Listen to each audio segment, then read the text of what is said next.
It may look like Hogwarts, but today middle school students learn just like wizards.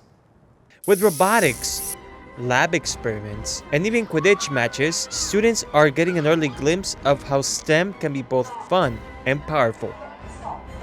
So far, what I'm learning is scientifically.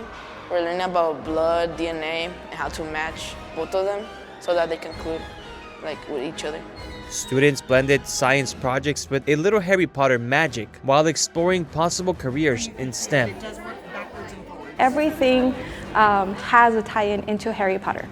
They also learn how to collaborate with their fellow teammates. They're doing challenges and discoveries along the way. The annual STEM Camp Fair at PSJAT Jefferson T STEM Early College High School brings these interactive events to life every year, giving students interested in STEM careers a chance to see what the future could hold.